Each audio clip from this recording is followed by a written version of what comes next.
Goeiedag, liewe luisteraars. Ek is Willie Sondersen en ek groet u hier op die senders van Joy Gospel Radio. Nou, ek nooi u saam met my te kuier hier op my program Wolke van Getuienisse. En ons almal het 'n getuienis, nie waar nie?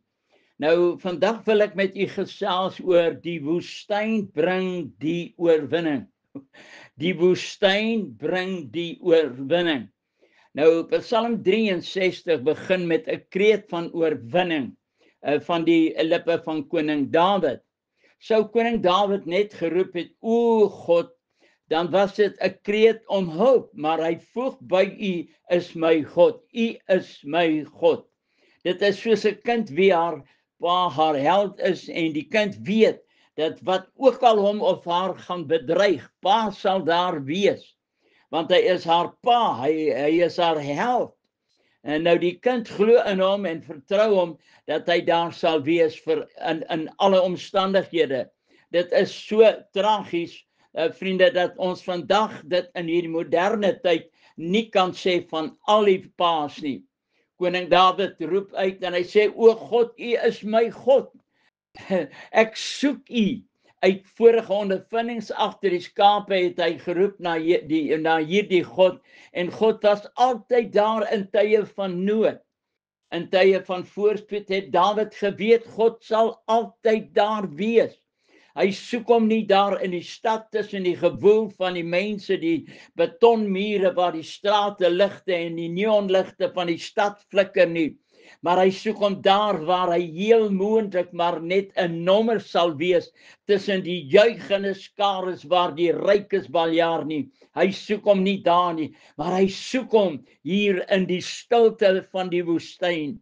Daar waar die sand teen jou bene waai en die son jou brand. Dit is hier, vriende, in die eensaamheid waar hy nader aan sy Skepper voel as wat dit is in die woestyn hier om hom. Daar die intieme oomblikkies waar hy sy liefdeverklaring aan sy God kan maak. U is my God, u soek ek hoor daai woord, ek hoor daai siel van hom sê. Hy sê, my siel dors na u, my vlees smag na u in 'n dor en uitgedroogde land sonder water. Here, my vlees smag na u in 'n dor en uitgedroogde land. Daar's nie water nie, maar sy siel dors na dit. Here, my omstandighede lyk nie gunstig nie. Dit is dor en uitgedroog en daar is nie water nie. Daar is nie 'n woord van God nie. Psalm 5 roep koning Dawid, ag Here, as vriende, as jy nou so luisteraars, as jy so kyk, ag Here, hoeveel keer sê ons net dieselfde woorde, ag Here, luister na my woorde, let op my versigtinge, gee ag op die stem van my hulp geroep, my koning en my God, want tot u bid ek. Vriende, jy voel wanhoopig, dit voel asof jy 'n lang genoeg leer kan kry om op te klim en aan die hemelse deur te gaan klop. Die feit dat jy na hom toe roep, wys tog dat jy op hom vertrou en dat hy weet dat hy is die bron van jou uitkomste. Al sal die vyand my lewe soek en die doel waarvoor God my gesalf het, om as koning te heers oor my omstandighede, en al voel dit so ver buite jou bereik, weet ek dat as ek net kan volhard in die hoop. Paulus sê, as ons sien wat ons hoop, waarom hoop ons dit nog? Ek tog aan die einde die heerlikheid van God sal aanskou as ek bly hoop en die hoop vashou. Hoop skyn op sy helderste, vriende, wanneer die nag op sy donkerste is. Hoop sing wanneer daar nie musiek is nie. Hoop bly glo al is die dokterste verslae verdoemend.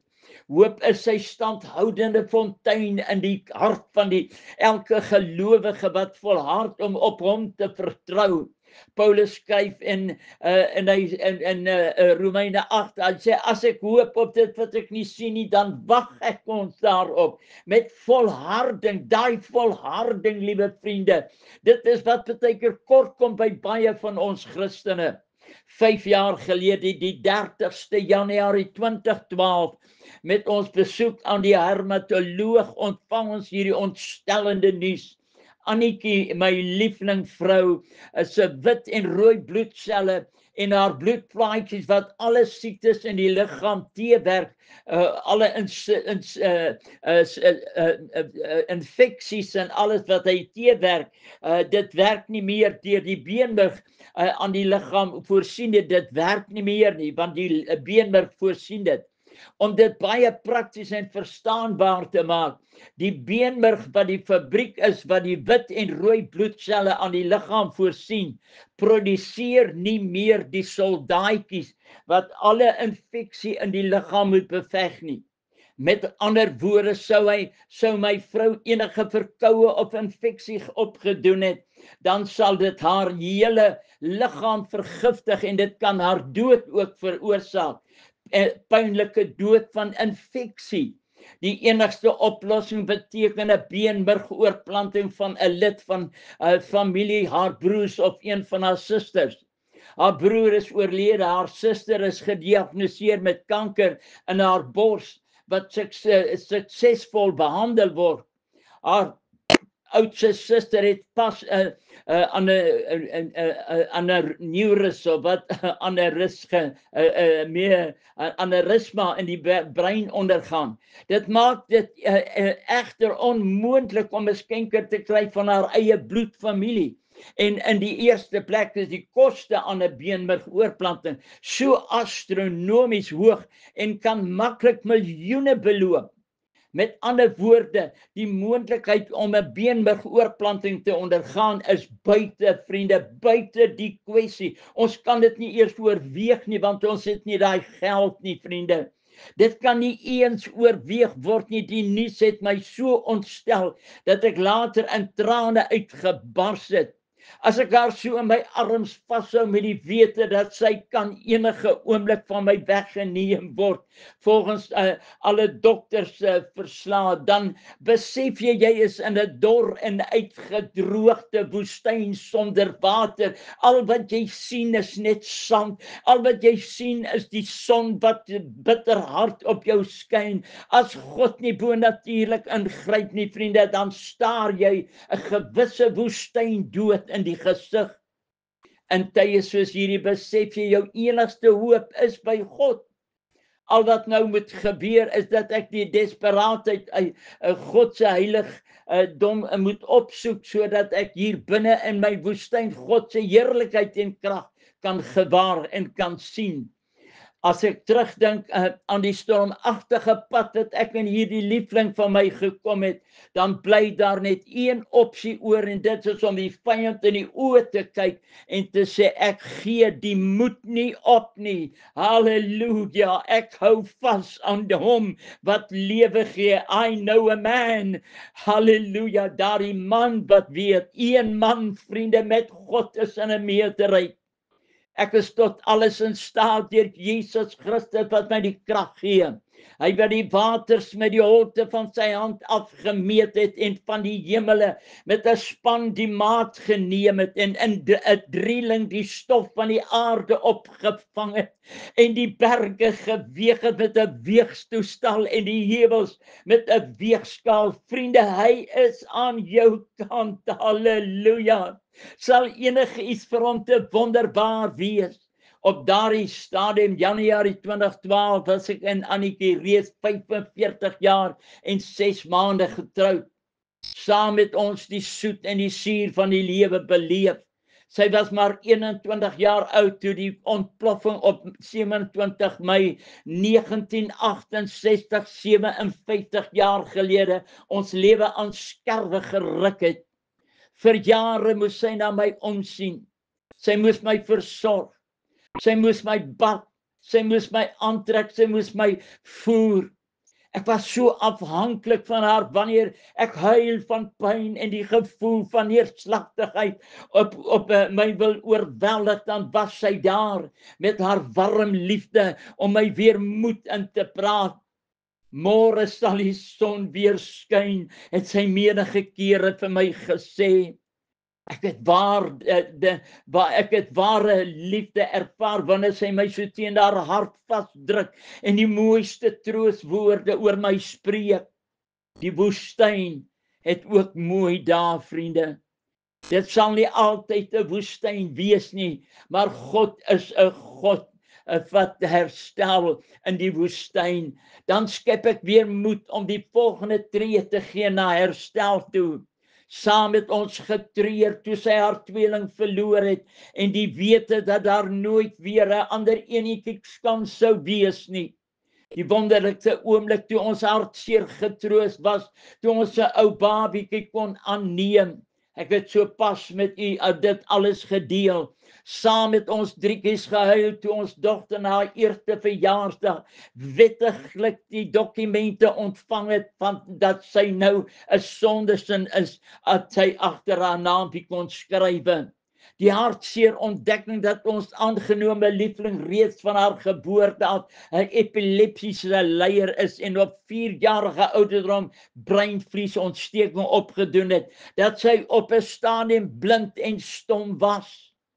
Toe Annetjie se moeder kanker gekry het en sy haar met soveel tere liefde versorg het, dat sy nagte langs haar moeder se bed geslaap en in die nag haar moeder se hand vasgehou tydens haar pynlike ure in haar stryd teen die kanker. Tot op die laaste was sy daar om die laaste myl saam met haar ou moeder te stap en sy vaarwel kon sê totdat ons weer gaan ontmoet. My skoonmoeder was 'n godsvrou gewees en ek is seker, ek weet waar sy is.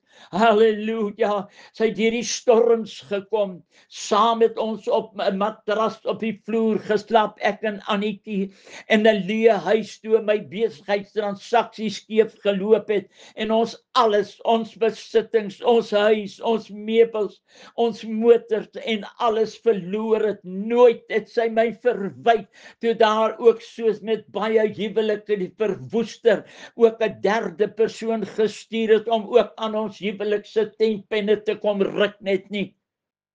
Haar onbaatsigtige liefde vir God was die rots waarop ons huwelik gebou was. Toe ons die 20ste Januarie 2012 uit die dokter se spreekkamers uitstap met die ontstellende nuus, toe het ons besef dit is hier in die woestyn van Juda wat ons gaan verhoog word of ons gaan verpletter word. Ons moet die keuse maak as ons God in ons sy heiligdom wil aanskou. Saam met ons besluit, ons gaan God vertrou in 'n tyd soos hierdie. Kom ons om, dan kom ons om. Ons gaan God vertrou. O vriende, al gaan ons oor, al gaan ons onder, ons bly vertrou. Annetjie is onmiddellik op inspuitings geplaas. Ons mediese fonds het R20.000 'n maand gekos het. Hierdie inspuitings help net om die bietjie lewe wat nog daar is, net aan die lewe te hou. Deur die tyd doen hulle persoonlike bloedtoetse om die bloedvlakke te monitor. Want as dit verder daal, dan is dit die einde. Dit beteken dan die einde as dit verder daal. Op 21 Augustus 2015 word daar weer bloedmonsters geneem. Die uitslag word direk per internet aan die hermatoloog gestuur. Ons was nog op pad na ons huis in Betty's Bay in die Kaap, toe ontvang ons die ontstellende telefoonoproep van die hermatoloog dat Annetjie se bloedvlakke het skielik gedaal en dis groot gevaar vir haar. Haar bloedvlakke is 0. Sy loop gevaar om die geringste infeksie of as haar koors net sou styg, kan dit net die einde beteken. Sy word beveel om onmiddellik na die Panorama kliniek te gaan, want sy moet dadelik bloedoortappings kry. Sy word opgeneem in die intensiewe sorg van die Panorama Hospitaal. Gedurig word haar bloedvlakke gemonitor en ontvang sy ook antibiotika. Na 'n week word sy huis toe gestuur, maar sy mag nie ver van die hospitale bly nie en sy moet in 'n absoluut gesteriliseerde omgewing bly. Haar suster onderneem om haar huis te huisves in Durbanville naby die Panorama Hospitaal. Sou daar 'n krisis in haar toestand ontstaan het, is dit 'n paar minute se rytop by die Panorama kliniek. Ons woon in Betty's Bay. Dit is so wat 'n uur en 'n half se ry van die Panorama kliniek af. Volgens die dokter is dit te ver. Ek besef dat daar soveel aanpassings by ons huis gemaak sal moet word as hy eendag weer huis toe sal kom. Ek sal moet alles steriliseer. Ek sal moet werk maak met alles. Sy mag nie in 'n ongesteriliseerde plek bly nie. Die dermatoloog het streng reëls neergelê dat sy in 'n absoluut gesteriliseerde omgewing vir die res van haar lewe sal moet bly. Om haar langer by my te kan hê, sal ek moet die huis en haar kamer gedurig steriel hou. Dit moet as absoluut kiemvry wees, terwyl sy vereers by haar suster bly. Haar suster het alles so kiemvry en gemaklik gemaak as moontlik. Annetjie was baie swak en die kleur in haar gesig het duidelik die tekens getoon van 'n drastiese verandering wat alreeds in haar liggaam sy tol begin eis het. Sy het ontsettend moeg geword en beweeg moeilik. By my huis in Betsy's Bay het ek skielik die alleenheid geervaar. Die skielike verantwoordelikheid wat op my rus en die 2 kinders wat ook gedurig my aandag nodig het. Ek het voor die Here in trane my seer, my hart voor God uitgestuur. Maar in dit alles kon ek sê, U is my God. Ek het ernstig vir God vir 'n antwoord gevra. Dit is hier, vriende, waar wanneer jy die woord van God moet kry. Here, praat net met my. Koning Dawid bevind hom in 'n dor, in 'n uitgedroogde woestyn sonder water. Ek soek 'n woord van die Here. Ek bid en ek roep na die Here toe. Ek sê, Here, praat net met my omtrent my liefling. Ek wil weet, Here, U ken die omstandighede. U weet dat die enigste wat gaan help is 'n beenmurgoorplanting. Ek bid en huil voor die Here en sê, Here, gee my net 'n woord wat gaan met Annetjie gebeur. Sê net vir my. Ek tel my Bybel op en ek sê, Here, praat nou met my. Ek pleit die bloed van Jesus oor die woord. En vriende, baie mense sê, ek kan dit nie so vir die Here vra om met jou te praat nie. Baie mense glo nie daaraan nie. Maar vriende, ek was desperaat. Ek moes 'n antwoord kry uit die troonsaal van die hemel. Ek kon nie nog skrif soek om my gemoed te troos nie. Ek moes 'n antwoord uit God se troonsaal kry. Ek slaan my Bybel oop en druk met my vinger op enige skrif en ek lees.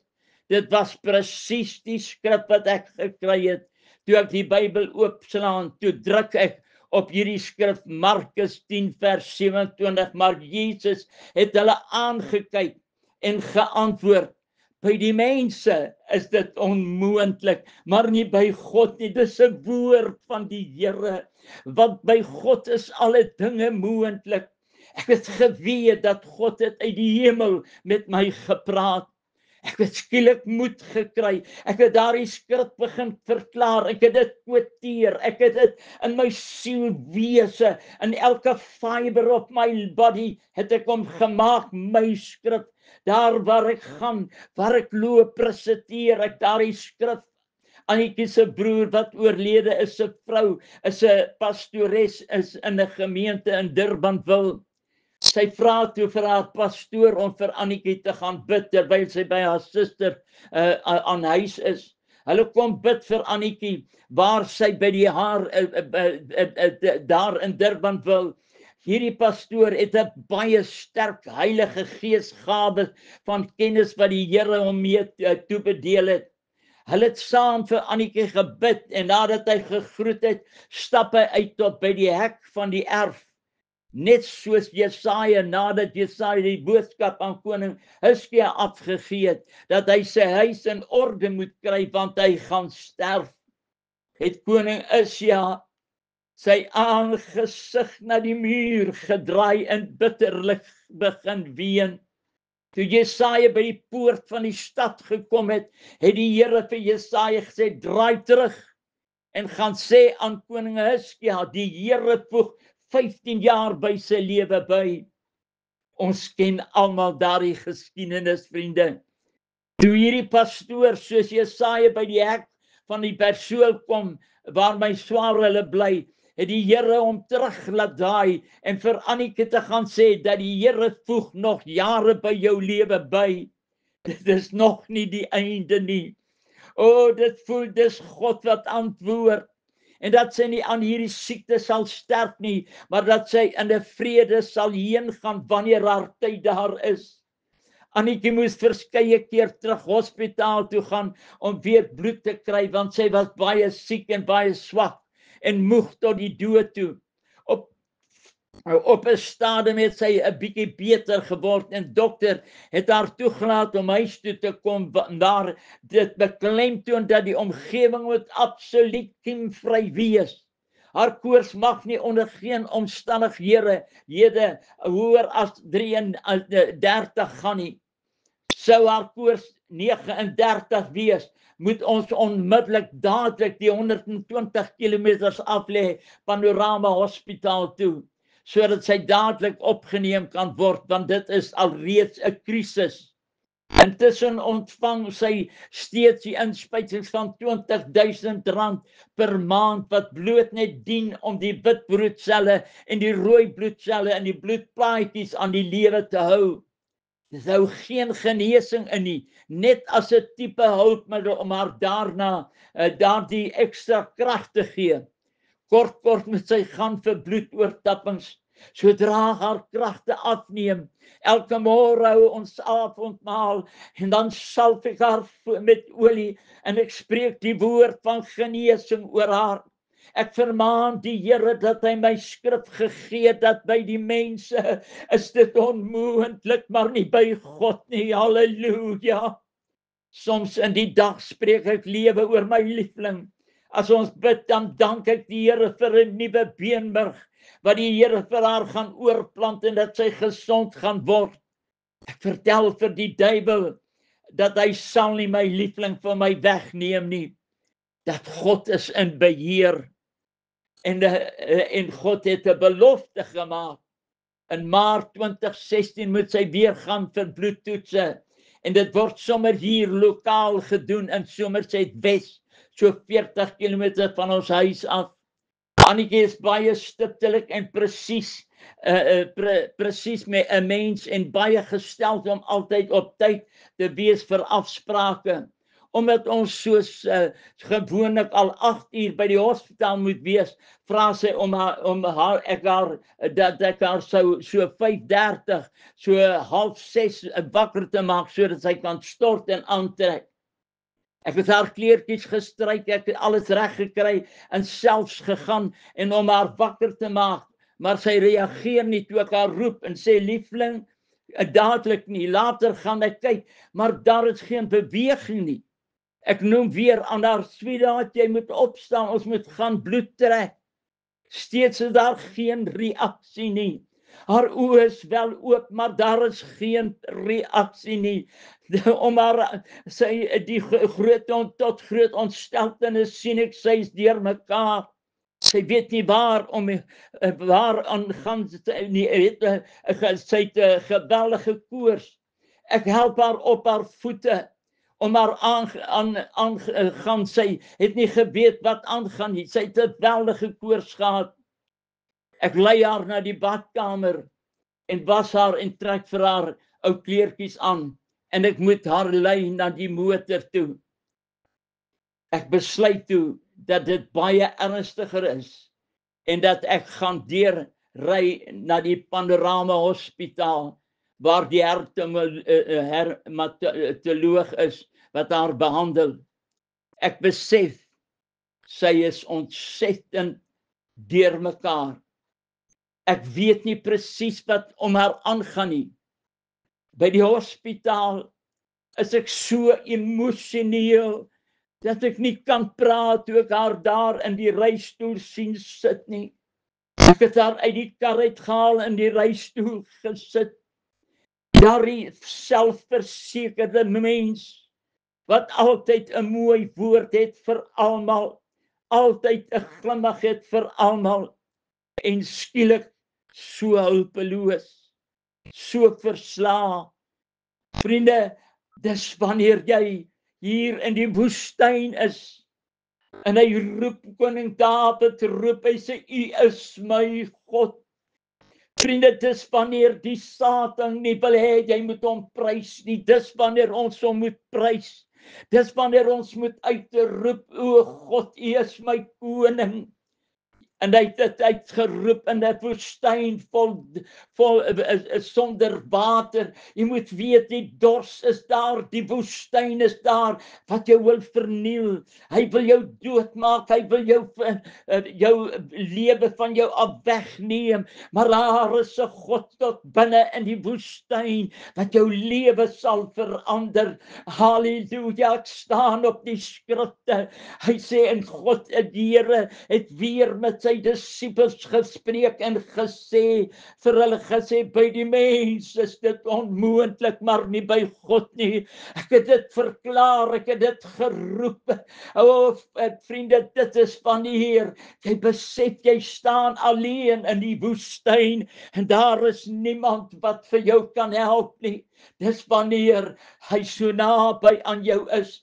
Die apostel Petrus skryf hierdie woorde, hy sê, al ken julle hom nou, al het julle hom nog nie gesien nie, tog glo julle in hom.